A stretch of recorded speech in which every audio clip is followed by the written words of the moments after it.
अस्सलाम वालेकुम। प्रोग्राम सहाफ़ी में मतीउल्लाह जान। पाकिस्तान में बहुत कुछ पहली बार होता है और अब की बार भी यही कुछ दिखाई दे रहा है। आज हमने देखा इस्लामाबाद हाई कोर्ट में 3 नए जजेस जिनको Sindh high court, Lahore high court और बलूचिस्तान हाई कोर्ट से जिनका तबादला किया गया था, उन्होंने बाकायदा इस्लामाबाद हाई कोर्ट में बतौर जज अपना ओहदा संभाल लिया है।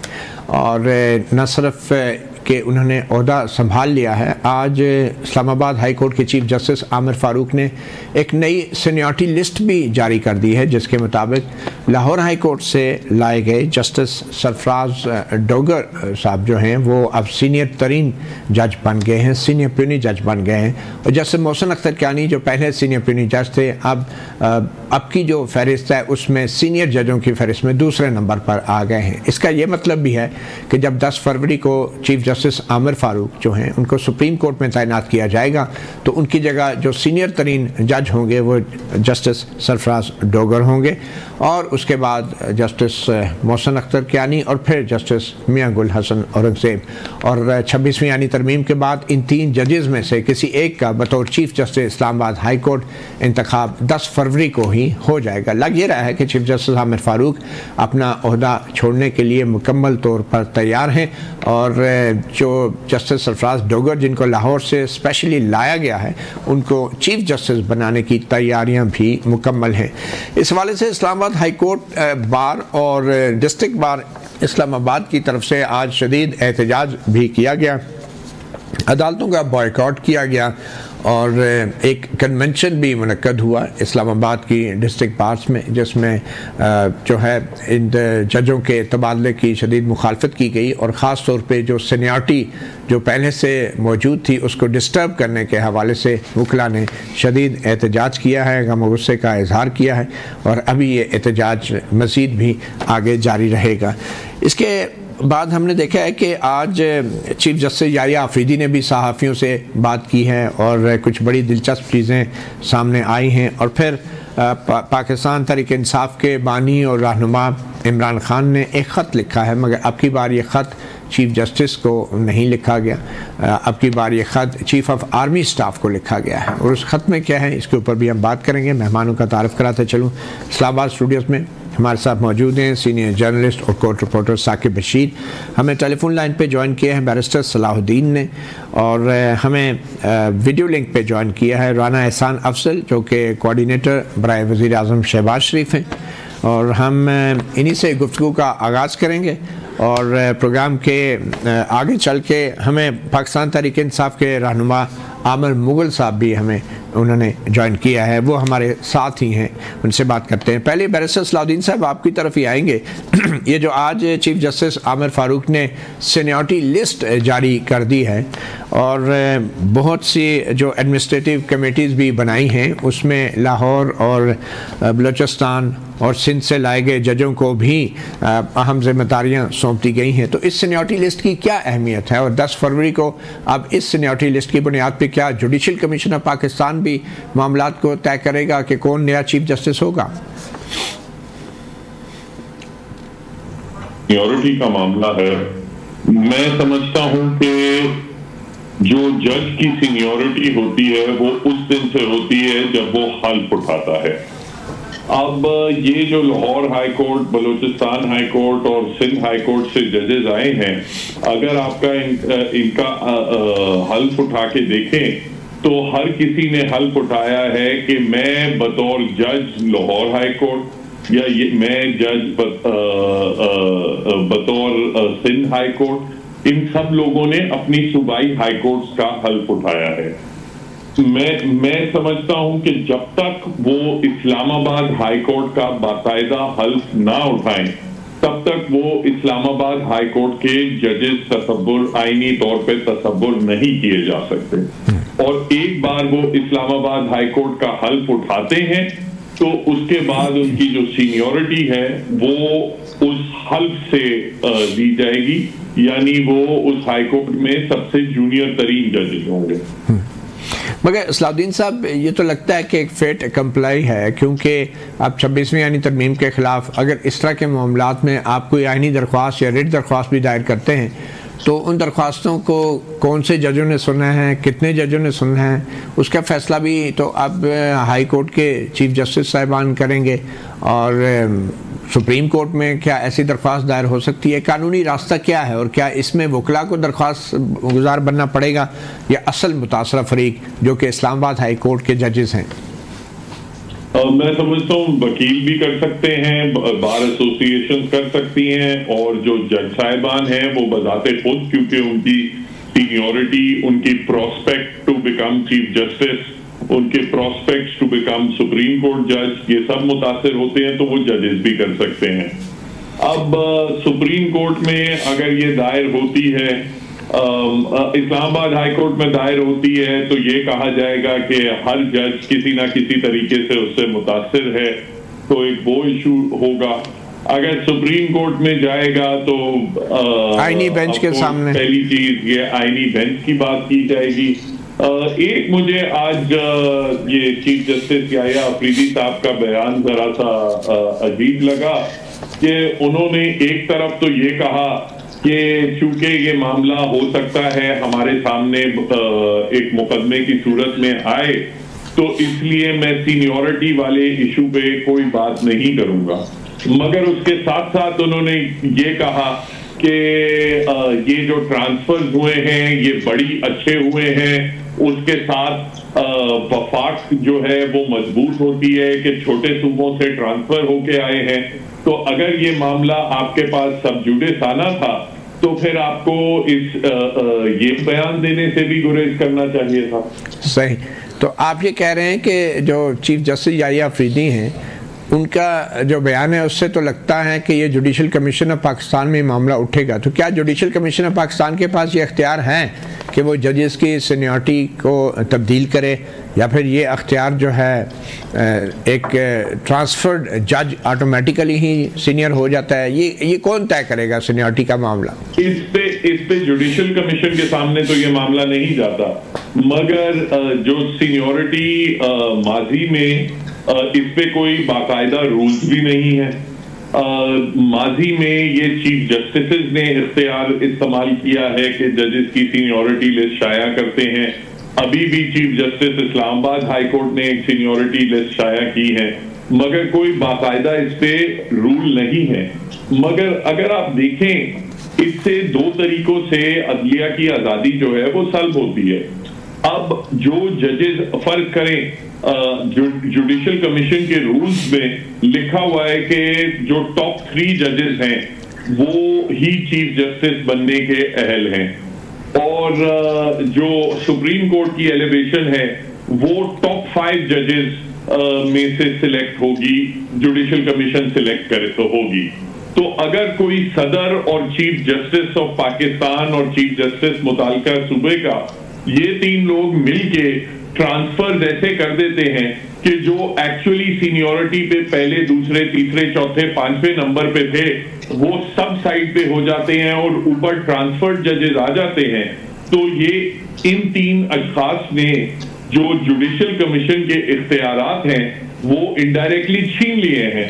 तो मैं समझता हूँ ये एक और ऑब्वियसली दूसरी चीज ये है कि जो जज 10 साल से एक हाई कोर्ट में काम कर रहा है और उसकी लेजिटिमेट एक्सपेक्टेंसी है कि मैं अब टॉप 3 में आ गया हूं या टॉप 5 में आ गया हूं, तो मेरी एलिवेशन या बतौर चीफ जस्टिस तकर्रुरी अब मेरा चांस है, उस चीज को अगर सिर्फ कोई सदर और कोई चीफ जस्टिस जो है वो नलिफाई कर सकता है किसी को बाहर से ट्रांसफर करके, तो फिर तो आपने उस जज की जो आजादी है वो छीन ली है। वो तो फिर प्रेसिडेंट ऑफ पाकिस्तान और चीफ जस्टिस ऑफ पाकिस्तान के इशारों पे चलेगा। सही। अच्छा, एक आखिरी क्वेश्चन बैरिस्टर साहब, ये बता दें कि ये जो चीफ जस्टिस याह्या अफरीदी का कहना है कि जजों का जो ट्रांसफ़र है इस्लामाबाद हाई कोर्ट में, इसमें डाइवर्सिटी होनी चाहिए, इस्लामाबाद सारे पाकिस्तान का है और ये वफाकी दारुल हुकूमत है, इसमें बलोची बोलने वाले भी होने चाहिए, सिंधी बोलने वाले भी, तो ये क्या इस्लामाबाद जो है ये कोई आई एम श्योर कोई दिल्ली तो है नहीं या कोई अमेरिका तो है नहीं कि जो वाशिंगटन में सिर्फ अंग्रेज़ी बोलने वाले हैं। यहाँ इस्लामाबाद के अंदर भी तो वकला हैं जो बलोची बोलते हैं, सिंधी बोलते हैं, पश्तो बोलते हैं। तो क्या ये दूसरे सूबों की हाई कोर्ट से जजों को ये लाना ज़रूरी है या इस्लामाबाद से ही इन मुख्तलिफ ज़ुबानों को बोलने वालों की नुमाइंदगी की जा सकती है?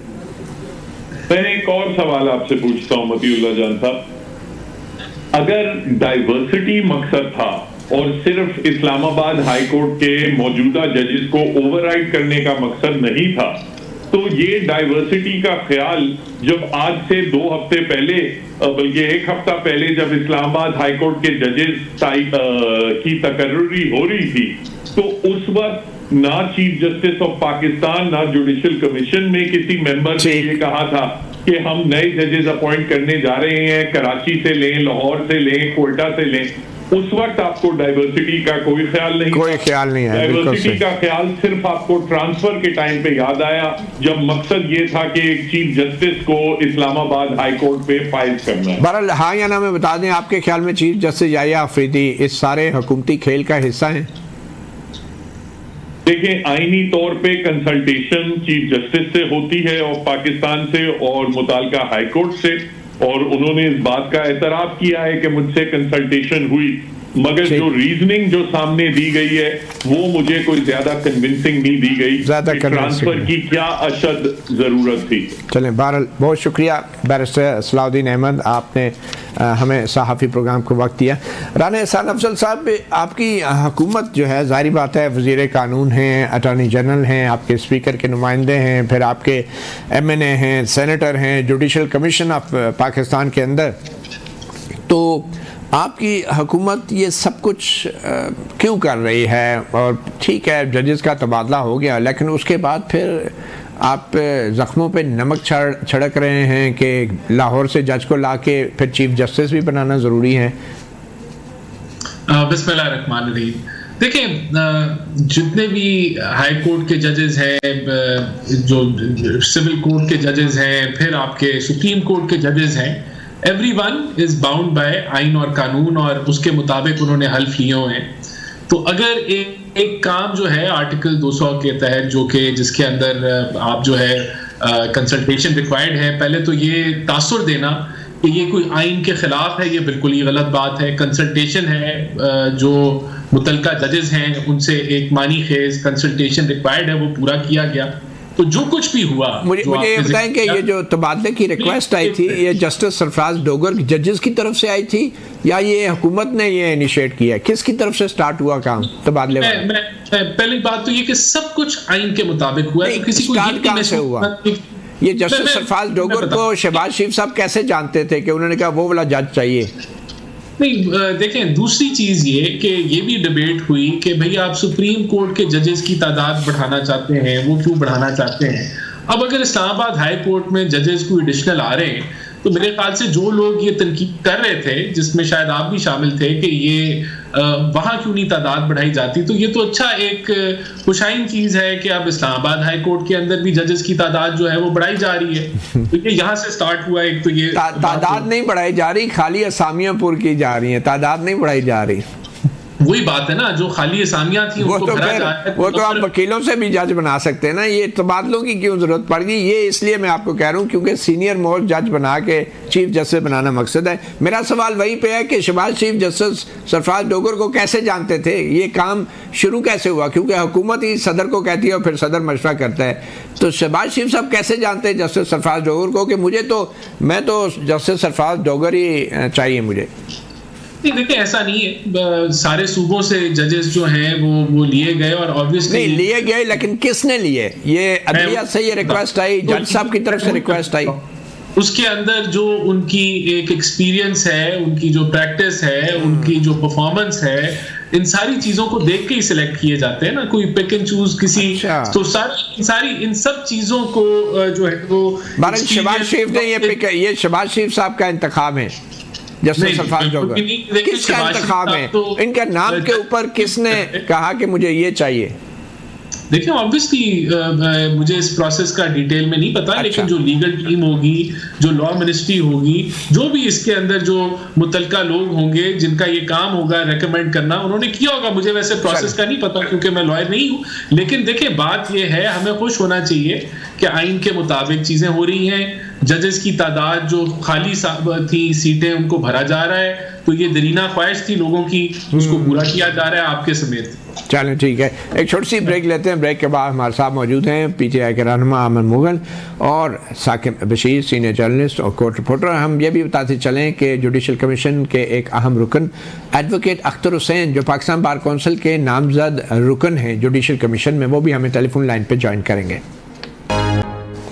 Welcome back. सहाफ़ी प्रोग्राम में हमें ज्वाइन किया है जुडिशल कमीशन ऑफ पाकिस्तान के अहम रुकन और पाकिस्तान बार कौंसिल के नामजद नॉमिनी, जो कि जिनका एक वोट होता है जुडिशल कमीशन में, और 10 फरवरी को जो इजलास होने जा रहा है जिसमें chief justice Islamabad high court की तैनाती होनी है और उसके अलावा सुप्रीम कोर्ट में 8 जजों की तैनाती होनी है, उसमें भी एडवोकेट अख्तर हुसैन साहब का बतौर रुकन जुडिशल कमीशन एक वोट होगा। एडवोकेट अख्तर हुसैन साहब, बहुत शुक्रिया आपने हमें ज्वाइन किया। सबसे पहले तो ये बता दें कि अब जिस तरीके से ये तबादले हुए हैं हाई कोर्ट इस्लामाबाद के अंदर, सिंध से, पंजाब से, बलूचिस्तान से, इनके बाद इस्लामाबाद हाई कोर्ट की सीनियरिटी भी तब्दील हो गई है, तो उस सीनियरिटी की तब्दीली की वजह से अब जस्टिस सरफराज डोगर जो हैं इस्लामाबाद हाई कोर्ट के सीनियर प्यूनी जज बन गए हैं, तो क्या उनके नाम का जो है जुडिशल कमीशन के सामने आना बतौर उम्मीदवार chief justice Islamabad high court, उस पर आपका क्या मौक़िफ़ होगा? देखिए, ये जब आएगा सामने तो मौक़िफ़ तो उस वक्त बयान करूंगा, लेकिन मैं तो सिर्फ इन ट्रांसफर के ऊपर ही, आपका फिलहाल जो है वो तो ट्रांसफर का मसला है कि जो दूसरी हाई कोर्ट से इस्लामाबाद में ट्रांसफर हुई है, मैं समझता हूँ कि ये ठीक नहीं है, मुनासिब नहीं है, और ये तो जो है वो जुडिशल प्रोसेस और जो हमारा इंडिपेंडेंस है इसके भी खिलाफ है। क्योंकि आप देखें, अभी चंद दिन पहले इस्लामाबाद के अंदर जो है वो इस्लामाबाद हाई कोर्ट की एलिवेशन के लिए मीटिंग थी और 4 सीटों के लिए चीफ जस्टिस साहब ने इस्लामाबाद हाई कोर्ट के जो है वो कहा था, उसके ऊपर इतनी नॉमिनेशन आई थी। 2 के ऊपर एक फेज में जो है वो मेजॉरिटी उन्होंने वोट लिए और 2 सीटों के ऊपर उन्होंने कहा कि फिर हम दोबारा कर लेंगे। अच्छा, उस पर वजह नहीं बताई जो 2 सीटों पे वैकेंसी फिल नहीं की, उस वक्त कोई वजह नहीं बताई गई थी? उस वक्त तो कोई वजह नहीं बताई गई, वो तो कहा था कि हम दोबारा दूसरे उसमें कुछ दिनों के बाद जो है वो हम दोबारा जो है वो ये कर लेंगे। तो ये कमीशन को ये नहीं बताया चीफ जस्टिस याहिया अफरीदी ने कि हम तबादला करके नए जजों को ले आएंगे, ये नहीं बताया? ये उस वक्त कोई बात नहीं हुआ, उस वक्त कोई बात नहीं है। हम तो हमारे साथ जो इसकी डिस्कशन हुई, हम तो इस इम्प्रेशन में थे कि भाई ये दोबारा एलिवेशन के लिए इस्लामाबाद और तमाम बार इस पर उन दोनों एलिवेशन के ऊपर पूरी बार हमारी बार काउंसिल इस्लामाबाद की और बार एसोसिएशन जो है और सारे पाकिस्तान बार काउंसिल सारे सब कुछ के 2 बहुत अच्छे जजेस जो है वो नॉमिनेट हो गए हैं और भी जो लिस्ट में लोग थे वो अच्छे नाम थे, तो उनमें से दोबारा अगर प्रोसेस होता तो वहां से अच्छे जजेस नॉमिनेट हो सकते थे, लेकिन ये तो अचानक से हुआ ना, जबकि हमारे सामने तो आया कि। तो आप भी ये समझते हैं कि जजों का तबादला जो है वो ऐसे नहीं हो सकता आइन के तहत, और ख़ास तौर पे उनकी सीनियरिटी जो है मुतासर नहीं की जा सकती? वकील साहब, आइन के तहत तो तबादला हो सकता है। आइन तो जो है वो के अंदर तो आर्टिकल 200 मौजूद है जिसमें उन जजों की जिनका तबादला हो रहा है उनकी कंसेंट से और president chief justice of Pakistan और दोनों हाई कोर्ट, एक हाई कोर्ट जिससे ट्रांसफर हो रहा है। तो फिर आपको एतराज क्या है?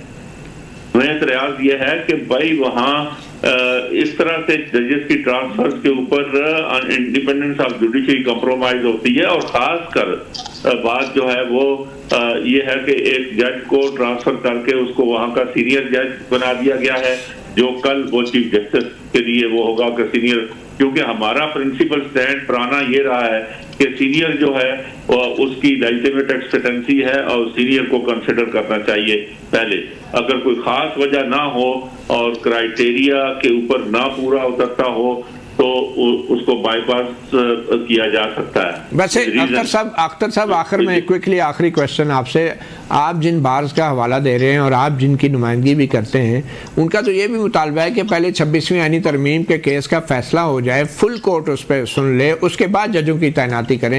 लेकिन आप भी तो बहुत जोरों शोर से जो है वो जजों की तैनातियां करवा रहे हैं सारी हाई कोर्टों में, और आप 10 को सुप्रीम कोर्ट में भी। तैनातियां मतीउल्लाह साहब, बात यह है कि ना मैं किसी और लोगों की नुमाइंदगी करता हूँ, मैं तो पाकिस्तान बार काउंसिल का नामिनी हूँ।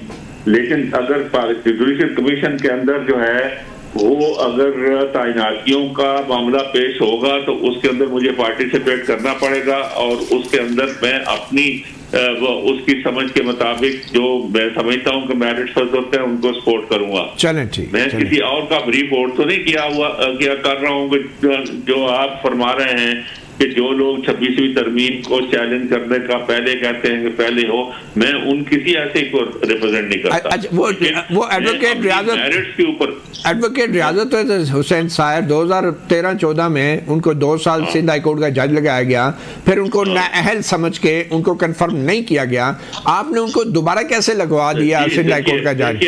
नहीं, आप जो आपका परसेप्शन है वो सही नहीं है।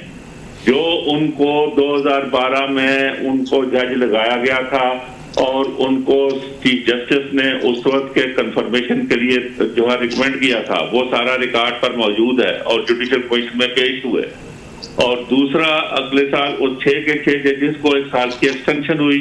अगले साल भी चीफ जस्टिस ने उनको रिकमेंड किया था फॉर कंफर्मेशन, लेकिन किसी वजह से वो जो सिर्फ इतना रिमार्क्स है तो उनकी जजमेंट्स अप टू मार्क नहीं है।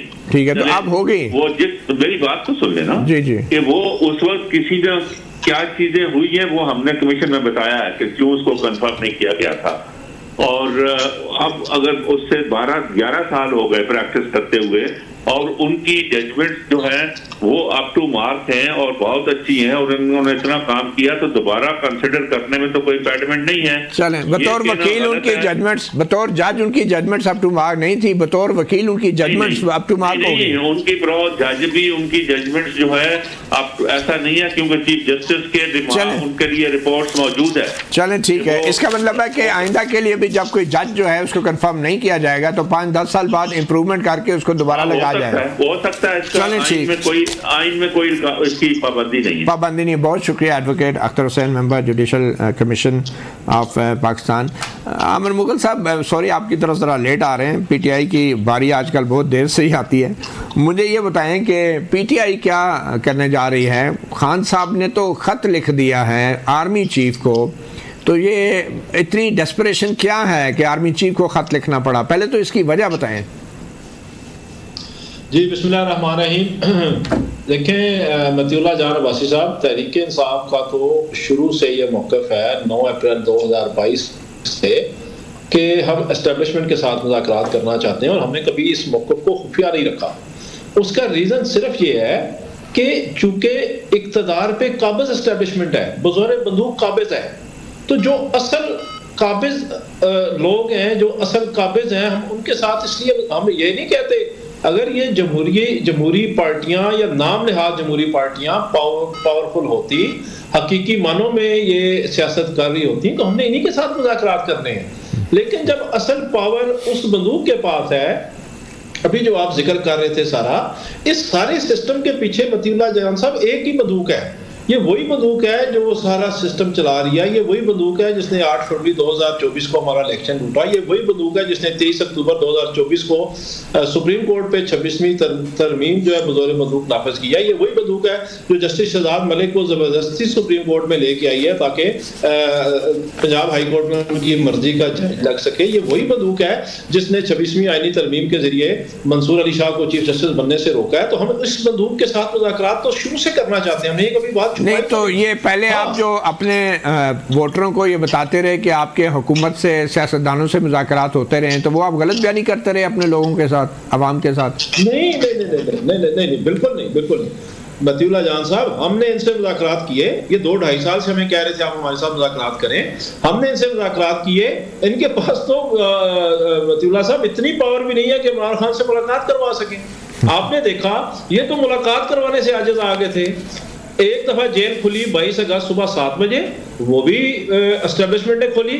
और अभी ड्यूरिंग ये जो डायलॉग प्रोसेस है, इतवार वाले दिन जेल मैनुअल की खिलाफ वर्जी करते हुए उन्होंने फिर जेल खोली, दरवाजे खोले, दिखा के इनकी औकात, इन अर्जियों की कोई औकात नहीं है, ये तो जेल मैनुअल के मुताबिक मुलाकात नहीं करवा सके, तो उन्होंने बगैर जेल मैनुअल के करवा दी। तो असल में जिस बंदूक के पास ताकत है इस वक्त, इस बात को थोड़ा सा समझिएगा।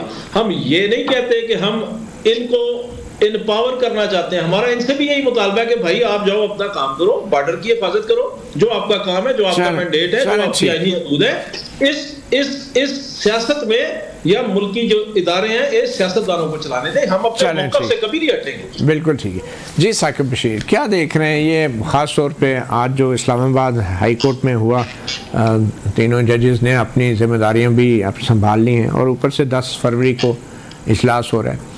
चीफ जस्टिस याहिया आफरीदी ने आज डिफेंड किया है जजों के तबादले को।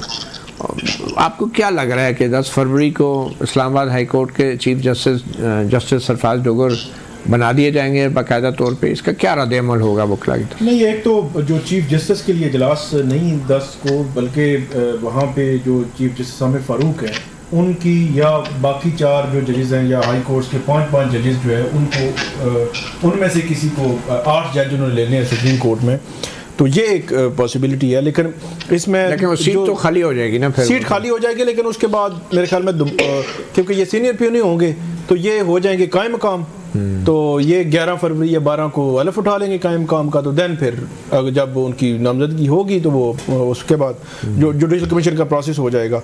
तो लेकिन इसमें जो दिलचस्प मामला है वो देखें कि 15 नंबर के जज हैं जस्टिस सरफराज डोगर साहब, लाहौर हाई कोर्ट से आए हैं। उनकी सिर्फ चीफ जस्टिस के लिए नहीं, वो सुप्रीम कोर्ट के लिए भी अहल हो गए हैं। मतलब अगर लाहौर हाई कोर्ट में होते तो टॉप 5 में तो वो नहीं थे, इस्लामाबाद हाई कोर्ट में टॉप 5 में नहीं थे, तो वो सुप्रीम कोर्ट के जज के लिए भी अहल हो गए हैं। तो ये जो मतलब देखें ना, घुमन घेरी अगर ये अपने रास्ता खोलना है तो कल आप सिंध से, वो बलूचिस्तान से किसी को आपने करना है तो ठीक है जी, इनको ले आए वाया बठिंडा। जी जी जी, वो आप जो ले 20वें नंबर का जब उठा के तबादला किया, फारूक साहब जो है मेरे ख्याल में जब 27 या 28 जनवरी को ये आ गया था कि 10-11 फरवरी को इजलास हो रहा है, तो फिर उनको तो मेरे ख्याल में ये चाहिए था, कहते हैं कि 10 फरवरी के बाद ये सारा प्रोसेस करें या पहले कर लेते। अब जो है वो इस स्टेज पे मुनासिब नहीं है।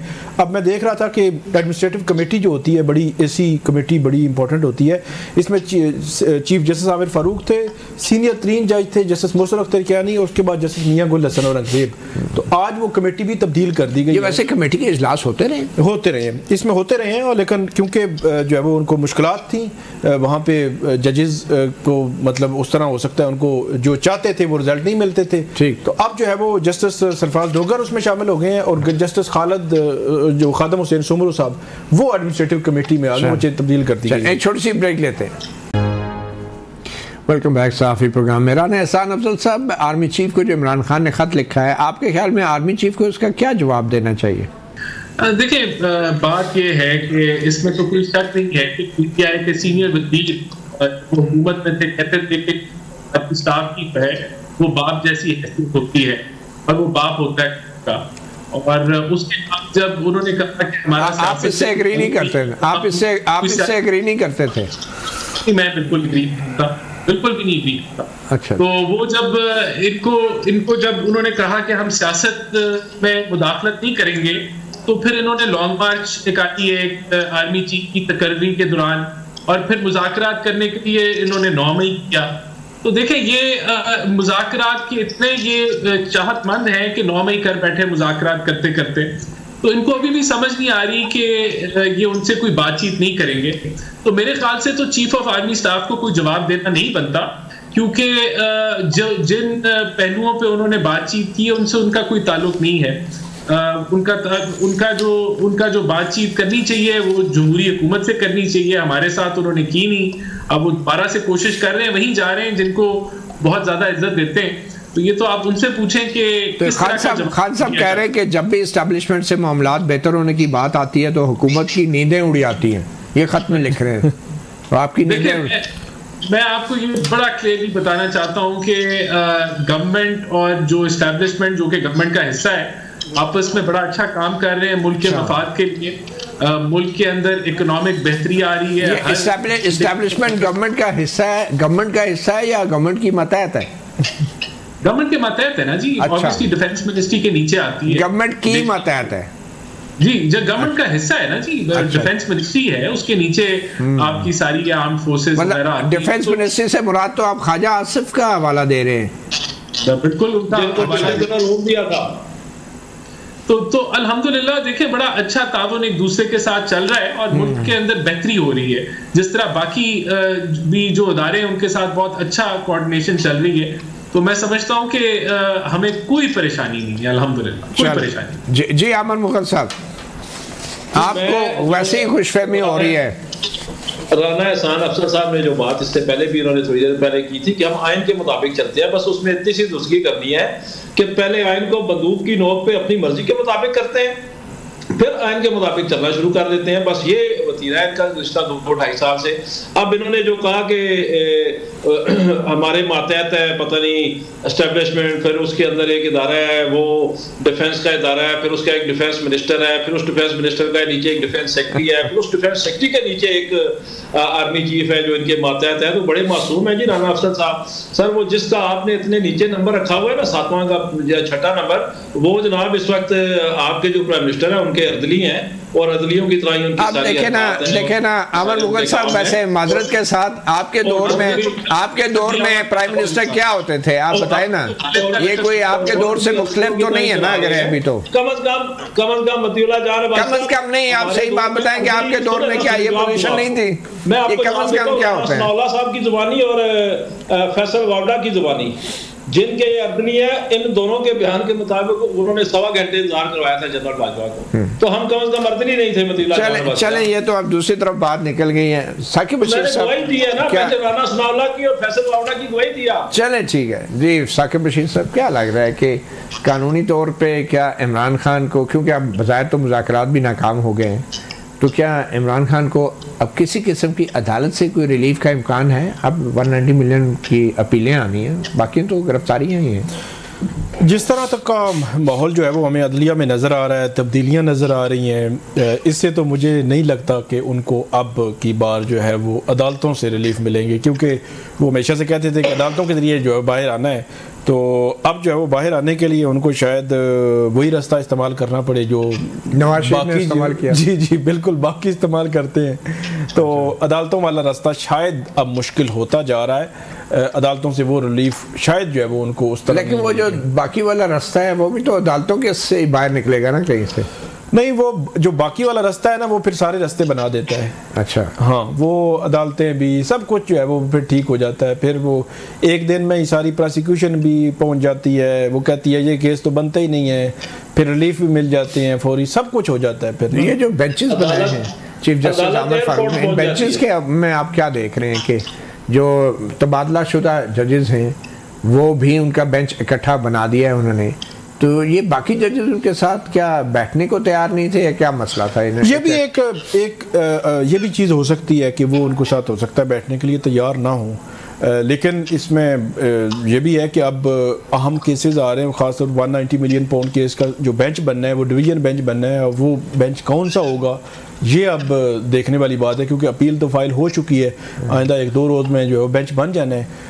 इससे कबल हमने देखा कि जब 2 जजेस नए आए, जस्टिस इनाम अमीन मिनास और जस्टिस आज़म खान, तो उन दोनों के पास बड़े हाई प्रोफाइल केसेस भेज दिए गए। तो अगर तो उसी का तसलसल देखें तो फिर नए जो जजेस आए हैं इनके पास केसेस आ सकते हैं मुमकिन तौर पर। तो वही मैंने आपको सिनेरियो बताया कि सारे सिनेरियो को अगर रीड करें तो अदालती महाज पे उनको वो रिलीफ अब शायद जो वो मिलना मुश्किल हो। ठीक है आमर मुगल साहब, आप क्या कह रहे थे? ये ख़त के हवाले से कोई पॉलिसियाँ तब्दील करने की भी इस्तदा की है इमरान खान ने आर्मी चीफ से, कौन सी एक पॉलिसी अगर आप बता सकें जो तब्दील करने की ज़रूरत है इदारे को?